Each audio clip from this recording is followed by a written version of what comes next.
welcome to St. Cloud. Thank you. Thank you so much. Thank you. We'll go ahead and get on with Ahmed. Ahmed, if you will do some introduction, and then Rodo can introduce herself, and then we'll go Jamal, and then we'll go forward and ask questions. Again, welcome to St. Cloud Online Radio. This is Haji. My name is Ahmed Ali. I'm a radio producer at St. Cloud Somali Radio. I'm also a blogger at the Somali Homeland.blogspot.com. My name is Rodo Rabi. I am from Minneapolis, and I did live in Minneapolis for the last 13 years. I'm a resident. I'm a Minnesotan, as a matter of fact. And I came here today. I was invited at St. Cloud State University for a brief meeting and some event that is taking place, and I was part of it. Thank you.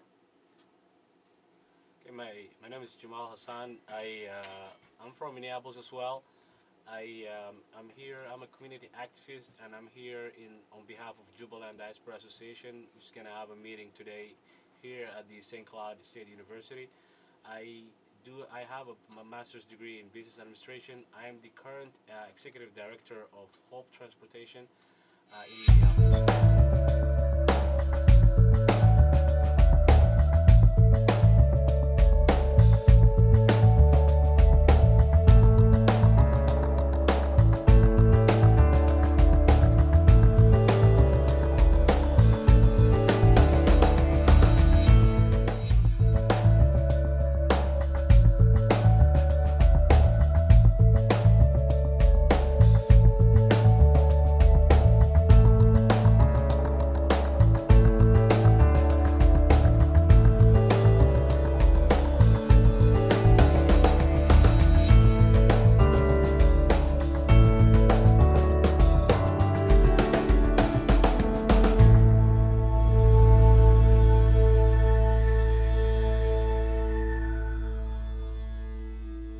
So, what is Jubaland Diaspora Organization? What are you guys all about? Jubaland Diaspora Association is a union or association of diaspora individuals, mostly youth, who are originally from the Jubaland area of Somalia. That's southern Somalia.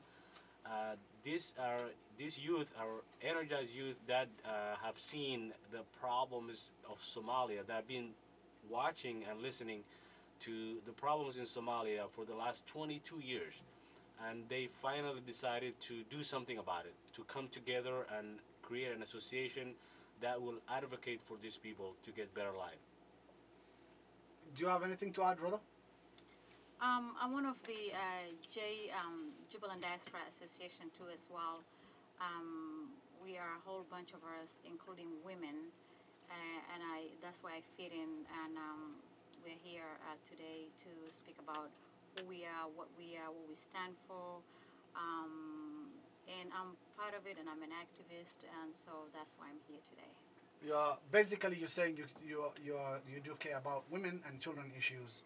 I care in general every single life, but what touches me the most, or what we have in common, so I can relate to, is another female. So women issue, children issue, or of course I'm a mother too as well. So those two just kind of, touch me personally, women and children issues. You said you are here today representing and speaking on behalf of Jubaland Youth, Jubaland Diaspora Association. So, right now Somalia is going through a rapid political and socio-economic transformation. So where does Jubaland stand in the grand scheme of things? What's your role in the changing political situation in Somalia right now, particularly as your organization relates to southern Somalia, particularly Juba? Rather? And waa mahadsan tahay, waxaan malanayaa Soomaaliyana waan ku hadli karaa way la tahay. Inagoo yar oo dhalinyaro ah oo aqoonyahan oo reer Minnesota ah oo waliba gobolkaas u dhashay dadka degmada ka yimid ayaa maskax isku darsanay, waan wada fariisanay, shaabaan isla cabnay.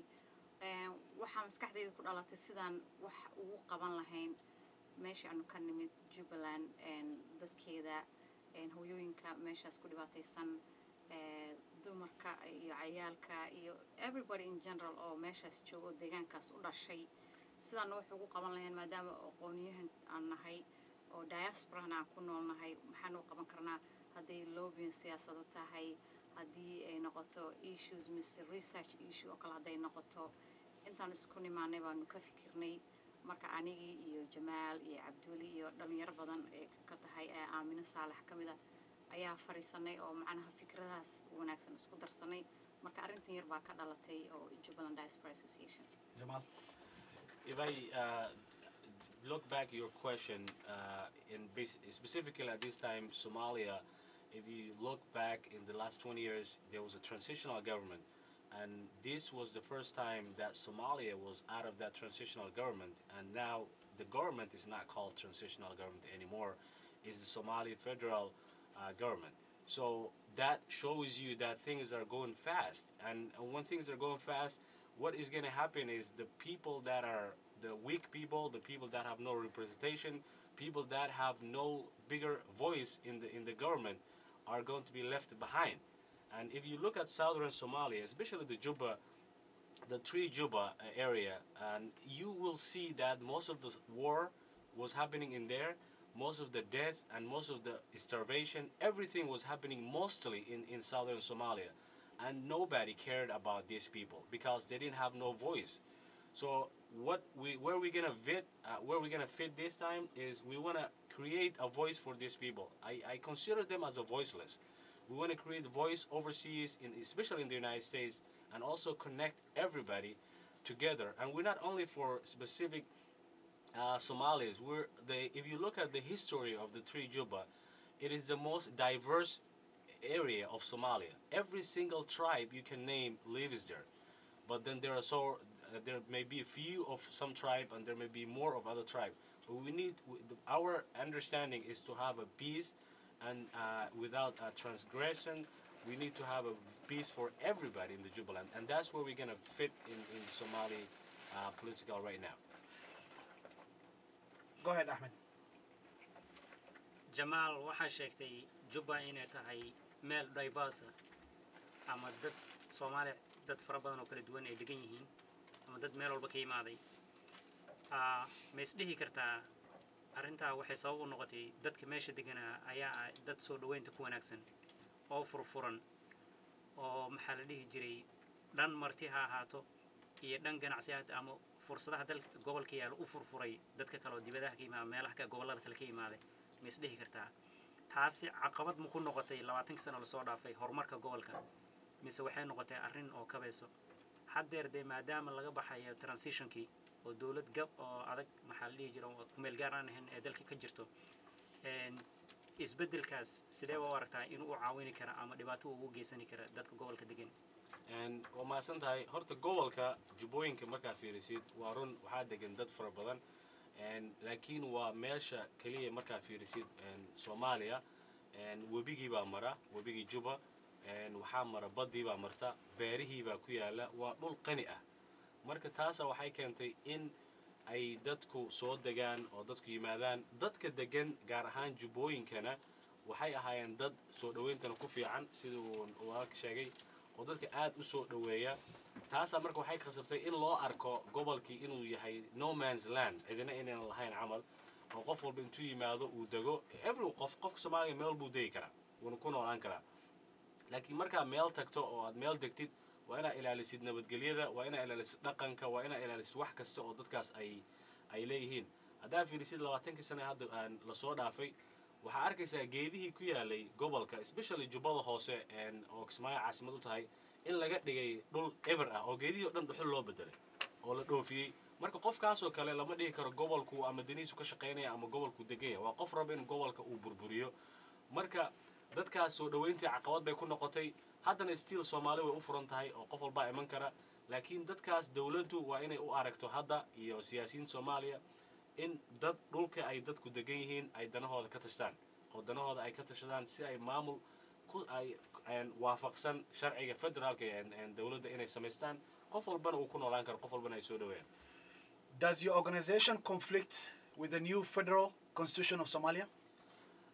No, in fact, if you look at what we stand for, we're standing for peace and peace for everybody. We're trying to create networking. We're trying to create jobs. We're trying to help everybody to get this. And if you look back the government, that's exactly what they stand for.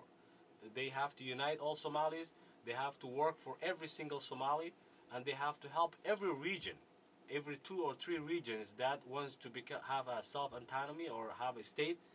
That's what the government stands for. We want to make sure that the government does not ignore the Jubaland area. We want to help or talk for the government, on behalf of the government. We just have nothing against the government. We just want to make sure that we get our rights. These people who live in that or who are from that region get the same rights as any other region in Somalia, based on the federal constitution of Somalia. Rodo, arrintan oo Jubaland, arrin controversial waaye, dad badana ka hadleen, media-geeda ku jirtay, waxyaalo badan qaali badana ka soo baxday. Bal dadka aad wax dhibka u dhacayo bal noogu sheeg, yaa dhibka gaaraya, yaa dhibka loo gaarsiinaya oo dadkan oo ku nool dhulkan oo laga iloowayo, bal nooga hadal see u ogtahay, maxaad ka garanaysaa, maxaad ka socotaa? horta anigu rooda ahaan meeshaasaan u dhashay, dhulkaasaan u dhashay. dhib markuu dhaco amba dagaal markuu dhaco always dhibaatada waxay gaadhaa dadka daciifka ah, hooyooyinka, dumarka, ilmaha, waayeelada. Marka dhibku uu dhacay in general Somalia oo dhan dhib baa ka dhacay. laakiin sidoo walaalkay Jamaal sheegay, area south-ka ayaad u malaysaa maartay dhibaatooyinka badan inay ka dhaceen. abaartii hadda ugu dambeysay dad malaayiin qof ku dhimatay, waxaa u badnaa ilmo iyo waxaa u badnaa hooyooyin baa u badnaa, dumar baa u badnaa. marka anigu hooyana waan ahay, qof dumarna waan ahay.